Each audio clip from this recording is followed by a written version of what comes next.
We're continuing our study of the Gospel of John. Last week, if you recall, we looked at chapter 16. We looked at verses 16 all the way through the end of chapter 16 and then went into 17. So we covered about a chapter and a half last week. And just real quick review on chapter 16, what we looked at, Jesus assured his disciples that even though he was going to be leaving, they would be sorrowful, but their sorrow would be turned to joy. And he uses an illustration about a woman who's in labor, that there's a lot of pain and there's a lot of suffering, a lot of sorrow, but then when the baby is born, there's joy. And he says to them that their joy that they'll receive will never be taken away from them. And he promises them that. He promises them that their prayers to the Father in his name will be answered anytime that they need help for the work that they're going to be doing. He gives them that assurance. And then he tells them in conclusion of the chapter 16 that they're all going to scatter, that they're going to leave him, and that they'll leave him alone, but he won't be alone because the Father will be with him. And we talked last week that it's almost like he's telling him it's okay that happens, that later on you'll probably realize what you did, but I was never alone because the Father was with me. And then in chapter 17, we spent that chapter looking at his prayer to the Father on behalf of the disciples, but he asked before that to mutually glorify, right? To glorify himself and glorify the Father in what Jesus was going to do. But then he prays for the disciples. He prayed for their oneness, their joy, their protection from the world, but to have this oneness and unity by being sanctified in the truth. I mean, there's really only one way to have unity with the Father and with the Son, and that's through truth. And to sanctify them, to set them apart for that truth. And he prays for that. He prays for the unity of future believers. He asks for that. And then finally, he concludes that he asks the Father that the disciples, that he looks forward to the day when he will see them, the disciples will see Jesus in heaven in his full glory, fully glorified and fully victorious. And so that was last week. We're going to pick up in chapter 18. And so we'll look at the first couple of verses of chapter 18. And we're going to see in chapter 18 that Jesus' time is come. We've always talked about his time had not yet come, or his time's coming, but his time has come and everything is about to change. And so we'll see that verse 1 and 2. Jesus had spoken these words. When he had spoken these words, he went forth with his disciples over the ravine of the Kidron, where there was a garden in which he entered with his disciples. Now Judas also, who was betraying him, knew the place, for Jesus had often met there with his disciples. So John chooses to omit the whole garden scene, the Garden of Gethsemane, and everything that occurs there, which we see in some of the other Gospels. But he does mention that this garden is a place that the disciples and him went frequently, and that Judas would know this place. And it's almost implied that Judas would know they would be there, because Judas, we'll see, will bring people to arrest Jesus. And in fact, we'll keep reading on, verse 3. Judas then, having received the Roman cohort and officers from the chief priests and the Pharisees, came there with lanterns, torches, and weapons. So he not only comes with the officers of the Jewish leaders, but he comes with a Roman cohort. And they come with lanterns, torches, and weapons. So it's kind of interesting. And I just am curious what everybody thinks. Why would a Roman cohort with weapons be needed to go arrest Jesus, who had been peacefully speaking in the synagogue? None of his followers were violent. And why would they do that? No one, I think you raised your hand. The Romans, I think their thinking was possible rebellion, or maybe some of the Jewish zealots might be Yeah. involved as well. Yeah, maybe a peacekeeping force, right? And we'll see a little later, maybe they were told that, hey, this guy is a problem and his followers are a problem, and if we try to arrest him, there could be a real scene. So they bring weapons, and so here's the scene, right? You have this kind of big mob of people coming. Jewish leaders backed with the Romans. It's kind of this weird coalition, right, of Jewish people with the Romans all against Jesus. And We'll read on verses 4. Let's read verses 4 through 9 as this story unfolds. So Jesus, knowing all things that were coming upon him, he went forth and said to them, "Whom do you seek?" And they answered, "Jesus the Nazarene." And he said to them, "I am he." And Judas also, who was betraying him, was standing with them. So when he said to them, "I am he," they drew back and fell to the ground. Therefore, again, he asked them, "Whom do you speak?" And whom do you seek? And they said, "Jesus the Nazarene." Jesus answered, "I told you that I am he. So if you seek me, let these go their way. To fulfill the word which he spoke, of those whom you had given me, I lost not one." So Jesus kind of initiates the whole situation, right? I mean, we don't read in this account of Judas's betrayal kiss, where Judas will identify Jesus by going up and kissing him on the cheek. John doesn't mention that. But in this scene, there's like a standoff, and Jesus starts it. He says, "Who do you seek?" And they said, "Jesus the Nazarene." And he said, "I am he." And what was their reaction? They fell to the ground, right? And so why did they fall to the ground? I'm just curious, again, what everybody thinks about that, because that is not what you would expect. They came there with this intention, right? They're going to arrest Jesus. And most likely, I'm sure, the Jewish leaders, they all know Jesus, right? They all know who he is. But it's just interesting that John mentions that. Arlene. Is there any other place earlier that Jesus was referred to as Jesus the Nazarene? Because maybe these troops didn't realize that Jesus, this person that was doing the miracles of love, was the one they were coming after. Maybe they thought it was somebody else. Yeah, could be, right? Any other thoughts? David. The text doesn't say it, but every time I read this, I often wonder if when Jesus said, "I am he," it was spoken with such force Yeah, that it communicated the idea that your swords, clubs, spears, or whatever they have, are not enough. That by saying it in that form, showing the power that he had himself, really kind of displays that Jesus was freely and willingly going to hand himself over to these men yeah. instead of him. Just his presence, right? And the way he presented himself. In fact, we can see, going back to John chapter 7, if you look at John chapter 7, just real quickly, we'll go there. John 7 in verse 45. The Pharisees were wanting to arrest Jesus because of the fact that they felt threatened by him. And in verse 45, the officers then came to the chief priest. Well, let's go back up to, I think it's 42.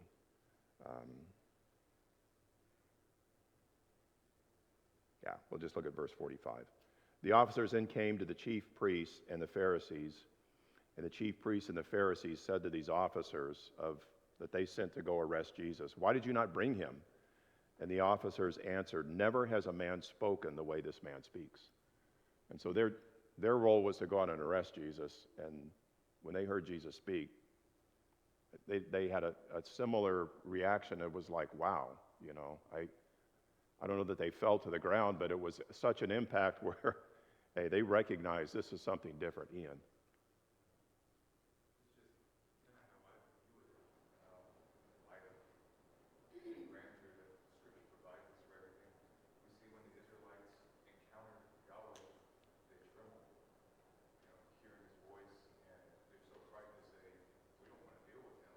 Yeah.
Yes. it's still showing that God is in control nonetheless. And I think that is evoked by that formulaic use of the name, I am. Yeah. No, I appreciate that. Thank you. That's a great comment, Vance. So Judas comes with the chief priests and the Pharisees, but he also comes with the Roman cohort. Yeah. And so, there's a little footnote down at the bottom of my text here that says that that's a battalion. And this even says normally 600 men. Yeah. And so there's a lot of people That's at a- the scene. yeah. And I think I'm just trying to realize too, like the Romans in this situation didn't really have too much of a bone to pick here because this is an issue between the Pharisees and Jesus, right? But the Romans knew or at least heard about the power of the things that Jesus has done through Yeah. miracles. And so maybe it wasn't the Pharisees that were bowing down because they have this disdain for Jesus, but it's these soldiers that are just doing what they're told. Could be. And then they realize, oh, this is him, and then maybe that overwhelms them as well. Yeah, and then, kind of picking up on that, think about the Jewish leaders. They saw that Jesus had the power of miracles, right? So they thought, well, maybe we should bring force. I mean, I imagine that was in their thought process too. We're not going to go here by ourselves and do this. We're going to get the authority of the Roman government, and then we're going to get their soldiers because this guy has done some pretty amazing things, and maybe that could be done against us. And so there's a lot of interesting things as you try to kind of get your mind around the scene. But then he asks again, and who do you seek? And they said the same thing, Jesus the Nazarene. And he said, I told you that I am he, so if you seek me, let these go. Let his disciples go. So he's again, concerned about his disciples. He's always kind of been between the world and his disciples. Their time's going to come, right? When he steps out, then they're going to have to take the brunt of the force. But even to the end, he's defending his disciples, and he says, look, I'm he. I'm the one that you want. And then continuing on, we read about, Simon Peter and what his reaction was. Verse 10, so Simon Peter then having a sword, he drew it and struck the high priest's slave and cut off his right ear. And the slave's name was Malchus. So Jesus said to Peter, put the sword into the sheath. The cup which the Father has given me, shall I not drink it? And so here's Peter's clumsy attempt, right, to defend the Lord. And I'm guessing that he wasn't, an expert, swordsman, and just figured I can just whack his ear off. I mean, who knows what he was doing, right? And maybe, I don't know, maybe this guy stepped forward or something, and to try to initiate the arrest, and who knows? But I find it interesting that Peter has a sword, right, as a disciple of Jesus, and he's armed, right? Just kind of interesting. And I don't know that they knew, right, that these mobs were coming and all of this. So just an interesting observation that he has a sword and he feels compelled to use it. And Jesus' response is, look, put that away. You don't, again, understand what's happening. I need to partake of this cup that the Father's put in front of me. I need to go through this, right? And I mean, I appreciate the effort, but as we'll see, it's kind of a fledgling effort, Ian. Over sticking with John, but in Luke, Jesus talks about two swords, or rather bringing the sword, the one who doesn't have one, and so he has to give one. And they say, look, Lord, here are two swords. He tells them it's enough. And there's tons that can be spoken about, but that's my opinion as to why Peter had a sword at that Yeah. time. They did bring them with a misunderstanding that we're going to use as he's misunderstood much of what Jesus Sure. is trying to explain to them up until this point. And Luke goes on to mention that Jesus healed the man, right? He cut his ear off, right? And so he healed the man. I mean, John doesn't mention that, but so Peter steps forward and does this. He's kind of, I would say, gently rebuked by the Lord. But then I think the Roman group has probably had enough, right? Okay, so verse 12. The Roman cohort and the commander and of the officers of the Jews arrested Jesus and bound him and led him away to Annas first, for he was the father-in-law of Caiaphas, who was the high priest that year. Now Caiaphas was the one who advised the Jews that it was expedient for one man to die on behalf of the people. So we have this character introduced, Annas, and they first lead him away to Annas, who's the father-in-law of Caiaphas, who's actually the reigning high priest. And so just by way of background, I have a quote here from a commentary. It's just giving a little background on Annas. And Annas was, he held the high priest office from AD 6 to AD 15 when Valerius Gratus, Pilate's predecessor, deposed him.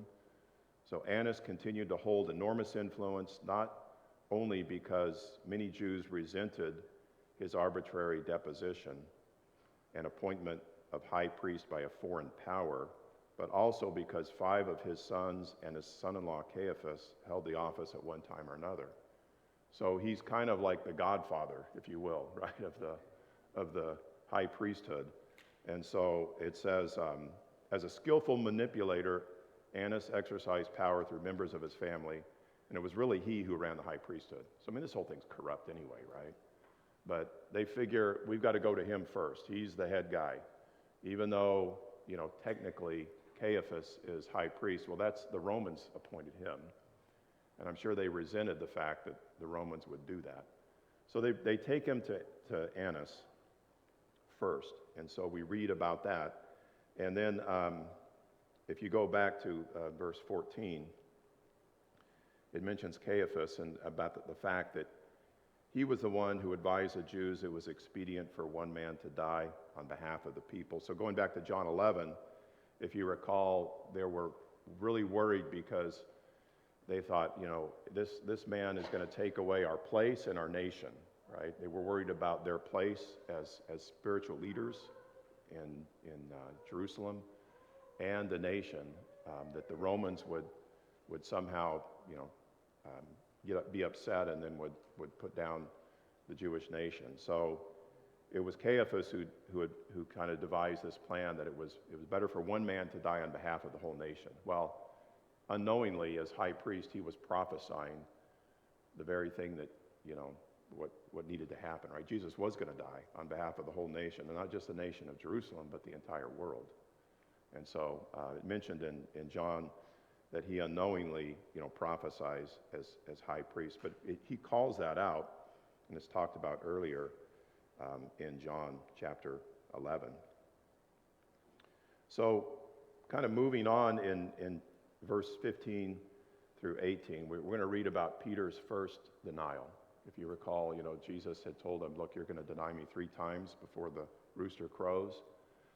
And so we're going to see this unfold. It's kind of intermixed in the story. But in 15 through 18, we'll see the scene where Peter first denies the Lord. So Simon Peter was following Jesus, and so was another disciple. And that disciple was known to the high priest. And he entered in with Jesus into the court of the high priest. But Peter was standing at the door outside. He couldn't get in. So the other disciple, who was known to the high priest, went out and spoke to the doorkeeper and then brought Peter in. Then the slave girl who kept the door said to Peter, "Are you not also one of this man's disciples? Are you?" And he said, "I am not." Now the slaves and the officers were standing there, having made a charcoal fire, for it was cold, and they were warming themselves, and Peter was also with them, standing and warming himself. So Peter wants to go into the court, but he can't get in. Another disciple goes in. He knows the high priest. He has a connection, if you will. I don't really know who this is, but speculation is it's John, right? But eventually he gets Peter in, and right at the door, it's just interesting. Right as he gets into the door, the doorkeeper asks him a question, right? "Aren't you one of his disciples?" And what does he say? "I am not," right? And so my question is this: why did he deny so quickly? What had changed? He had kind of bravely pulled his sword, but then now he's coming into this courtyard, and all of a sudden things have changed. What do you think? Just speculation, right?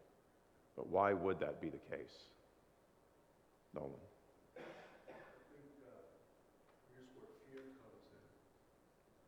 Yeah. The person they looked up to the most, who they had been arrested, and they're still, their minds are focused on the earthly kingdom, I think. So I think fear was a big factor there for Peter. Yes. Yeah. Robert, go ahead. Well, I think it's easier, when you're in a go down with the ship type of moment where you have the 13 versus, the 600 plus get caught up in the adrenaline, like, well, we're not going to let you take Jesus, we're going to go down fighting. But then some time passes and the adrenaline leaves, and then you can start to think, and that's where I think the fear settles in, is the adrenaline's gone. We're gonna go down fighting. That's gone. Now he's able to see Jesus is in court. He is arrested, and he's probably going to die. And that reality has now set in Yeah. outside of the bravado. Yeah, it's almost as if that whole moment he felt suddenly vulnerable, right? Have you ever felt that way? You ever felt very strong in a certain setting, and all of a sudden you get into another setting, and it's very intimidating, and you feel very vulnerable? Socially, I have, right? And it kind of affects you. And I think there's a lot of things going on in his mind, but I can understand how the setting can change. And it's interesting how John words this, right? If you go back up to verse 5, it talks about the Roman cohort and the chief's officers, and it says, and Judas stood with them, right, in verse 5. So it's like Judas was standing with them, and then here's Jesus and his disciples. And then he says in verse 18, there was this fire in the courtyard, and it was cold, and they were warming themselves, and Peter stood with them, right? And it's just interesting, right? Who are you standing with? Who are you around? Who are you? Judas had sort of stood with that group, and now all of a sudden, Peter's with a group, and he's kind of feeling that pressure.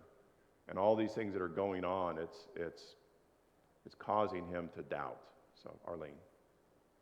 Could have been a lot of confusion too. At that moment, everything they'd been working for, what he thought was truth, what he thought was how things should go, Yeah. was all of a sudden falling apart. And how can this be? This man has done all these awesome things. I've seen. How can this be? I can just see so much. Even in the days after the crucifixion, before Jesus appeared, they were all still so confused. Yeah, I mean, it would be very difficult to really understand completely, right? And so all of this is going on. But then as we read on, just continue on verse 19 through 24, we go back. Annas begins his interrogation of Jesus. And so this is like the first trial, if you will, but it's more a religious trial. So it kind of goes back to the scene of Jesus with Annas. So it says in verse 19, the high priest then questioned Jesus, high priest, it's referring to Annas, about his disciples and about his teaching. And Jesus answered him, I've spoken openly to the world. I always taught in the synagogues and in the temple where all the Jews come together, and I spoke nothing in secret. Why do you question me? Question those who have heard what I spoke to them. They will know what I said. And what he's saying really is, everything I've done in public. And so to try to interrogate me, to ask me about my teaching, why are you asking me that? And if you notice, he didn't even say anything about his disciples. They asked him about his disciples and about his teaching. So they're probably wondering, is there any threat to us by virtue of your disciples? Who knows? They were trying to get information. But Jesus doesn't give them, he just ignores them in regards to his disciples. But what he says is absolutely true. And then in verse 22, when they heard this, one of the officers standing nearby struck Jesus, saying to him, is that the way you answer the high priest? And notice Jesus' response. I mean, he could have done a lot of things, right? Verse 23, Jesus answered him, if I've spoken wrongly, testify of the wrong. But if rightly, why do you strike me? So, again, he speaks truth. There's really no reason to be struck, right? I'm telling you the truth. And he doesn't necessarily rebuke this person. He doesn't call down a curse upon him, like, anything like that. He just asks him, why did you strike me? And this question, I imagine, hopefully it made this person step back and think, right? Well, why did I strike him? And it probably felt like he was insulting the high priest, but in reality, this whole thing was a sham anyway, right? I mean, if you go back to Caiaphas, he was the one who said, it's more expedient for one man to die on behalf of the nation. Well, Jesus is before people that have already determined he needs to die. So how fair is that, right? So, Jesus recognizes this. And then in verse 24, we see that Annas sends Jesus bound to Caiaphas, the high priest. And so, in order for Jesus to be brought before Pilate, to actually, kind of have just a second, Carol, in order to have any kind of trial on behalf of, wanting to put him to death, the high priest, the reigning high priest, needs to do that on behalf of the Jewish people. So, Carol. We need to know that this trial is taking place at night. Yes. Very early in the morning, which is against Jewish law. They were not to hold trials at night. And then secondly, Jesus has not been formally charged with a crime. Yes. So they have to instigate that in their dealings with him. So him questioning them about their honesty is an important note because he's not been formally charged. He's not committed a crime anyway, and they haven't charged him with anything. Yeah. And notice, one of the things about his response is he says, everything I've done in the open. All my teaching has been in the open. It's been in the synagogues and everything. And let's contrast that with what you're trying to do here in secret, right? It's interesting, the irony, right? He doesn't say it, but, John has a way of sort of drawing that out. Nita. I just have a question. I don't quite understand the positions because in 19 it says the high priest and Jesus, they're speaking, but I thought Caiaphas was the high priest.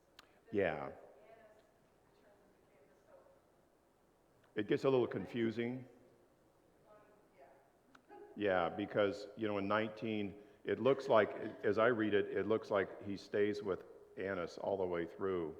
If you read, kind of the whole passage. And then in 24, Annas is done with him and he sends him bound to Caiaphas, the high priest. And this high priest, you have the behind-the-scenes high priest and the appointed high priest. And I think John's sort of using that term generally. kind of get that gist when he's first arrested, he goes to Annas and then to the high priest. I was like, why did he go directly to the high priest? Yeah, yeah. It's like you said, the Godfather. So I was just like, He's kind of bouncing around a little bit, yes. According to Jewish law, Yeah. Annas was the high priest, but his son-in-law was appointed Yeah. by the Jew, and he was deposed, and the son-in-law was appointed as he was Caiaphas. So he had to kind of go both of them. Yeah, and no doubt they were in cohorts. He had predetermined that Jesus has to die. So this is just a formality, right? We're going to get all this going. We're going to send him to Caiaphas. Wasn't it the Roman government that appointed the son-in-law? Yes, yeah. The Jews? And I think the Jewish people obviously resented that, right? And under old law, that high priesthood was for life, right? And so that wasn't something that was changed, certainly by another nation. Yes, yeah. No, that's correct. So moving on in verse 25, we go back to Peter, and then the scene shifts back to him, and we see his second and his third denial of Jesus, the story of that, in verses 25 through 27. Now Simon Peter was standing and warming himself, so they said to him, "You are not also one of his disciples, are you?" He denied it and said, "I am not." One of the slaves of the high priest, being a relative of the one whose ear Peter cut off, said, "Did I not see you in the garden with him?" And Peter then denied it again, and immediately the rooster crowed.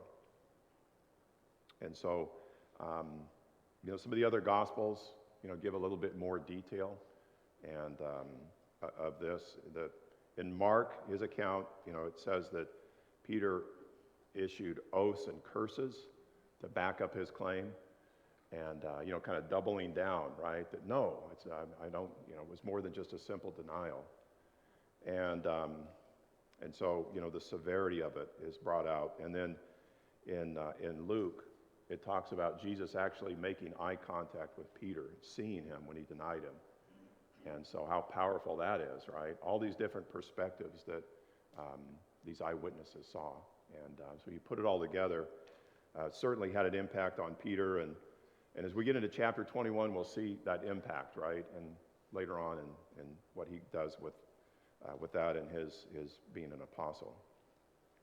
But a very kind of tragic situation for Peter, but one that I think that we can take heart in, that there's repentance, there's grace, even when you deny Jesus, as Peter did.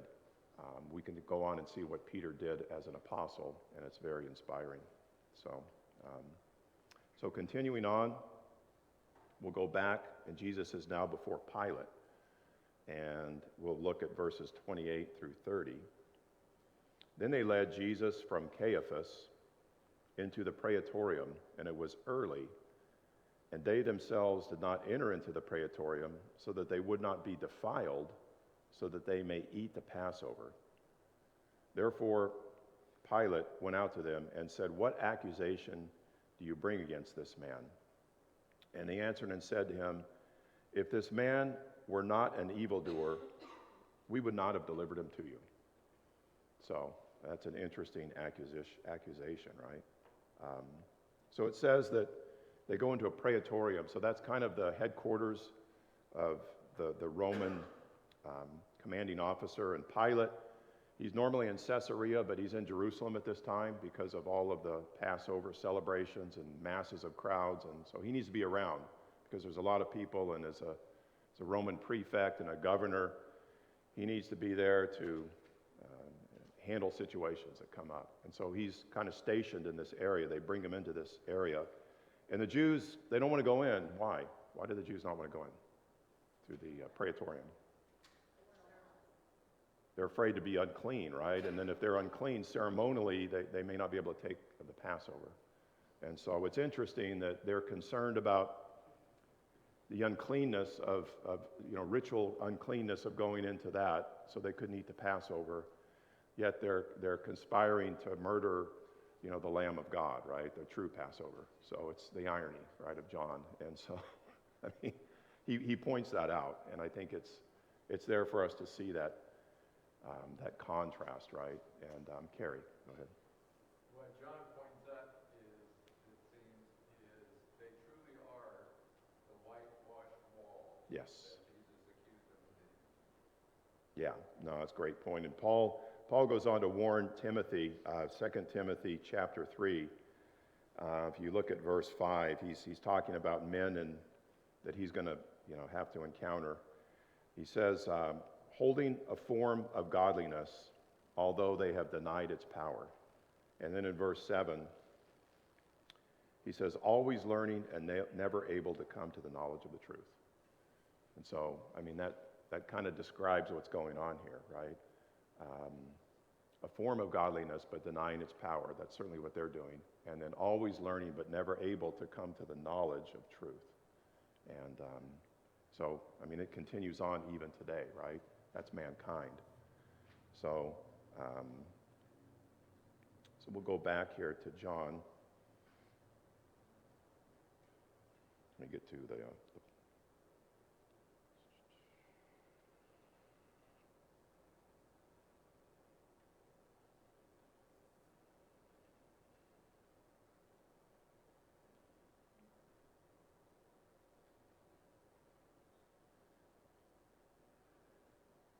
So let's pick up.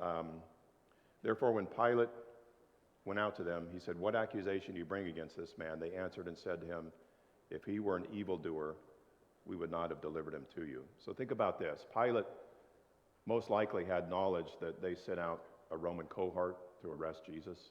And so there might have been some discussions, and I think the Jews were thinking, well, if we bring Jesus here, he's just going to rubber stamp it, right? And so they get questioned.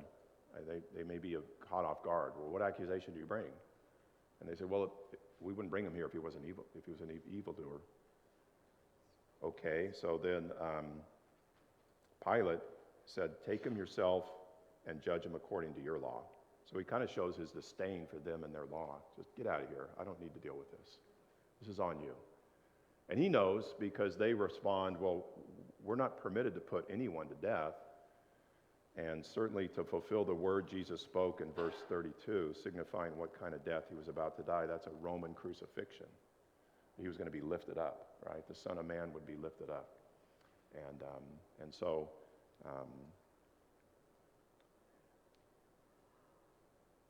there had to be like the Romans had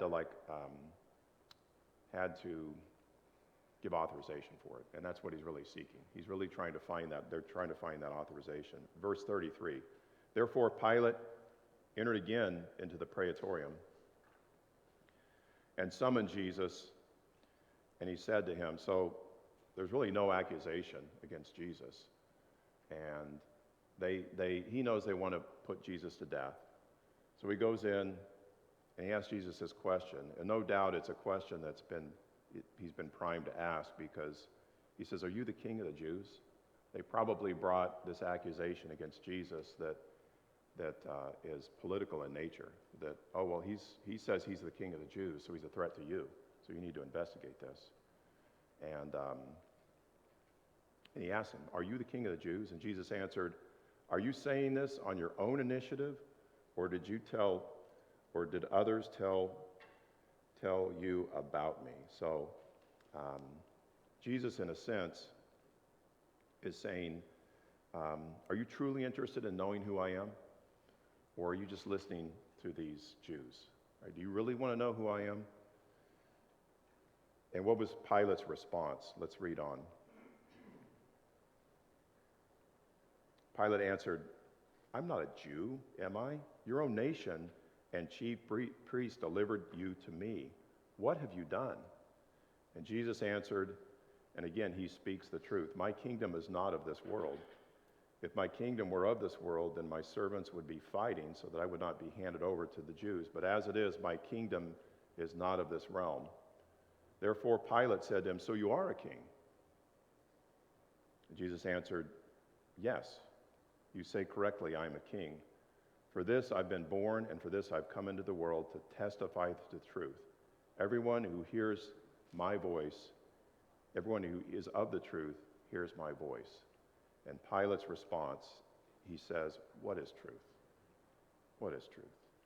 And when he had said this, he went out again to the Jews and said to him, I find no guilt in him. And so here he goes through this examination, and he realizes that this guy's probably crazy, right? He's a king, but he's a king to come into the world to speak truth. What is truth? I mean, I'm hearing all this stuff. I don't know if that's scorn or if that's frustration, probably a little bit of both, by Pilate and being annoyed by this whole situation. But Jesus truthfully answers that his kingdom is a kingdom of truth, right? That's what his kingdom is. And those who are of the truth, they hear his voice. And certainly Pilate didn't hear his voice. He wasn't listening. So then notice as we conclude verses 39 and 40. He pronounces he finds no guilt in him, right? But, verse 39, he says this, but you have a custom that I release someone to you at the Passover. Do you wish that I release for you the king of the Jews? They cried out and said, not this man, but Barabbas. Now Barabbas was a robber. Mark goes on to say, Mark chapter 15, verse 7, that he was not only a robber, he was a murderer, and he was a murderer in an insurrection. So it's interesting that the Jews are asking for the release of a murderer and a robber. Pilate, as we see, sort of goes along with it later, right? somebody who's actually a threat. He actually murdered Romans in an attempt to overthrow the government, and yet he's letting him go. And so I think what Pilate is trying to do is find an easy way out. He doesn't want to create a scene. He throws this up, and all of a sudden they take it, right? They say, no, we'll take Barabbas. And so as we get into chapter 19, we'll see this thing continue to escalate, that Pilate's still involved in chapter 19, and that there'll be the scourging of Jesus, and then eventually his crucifixion and death. And so next week we'll be looking at chapter 19. So thank you for your comments and appreciate everybody's attention.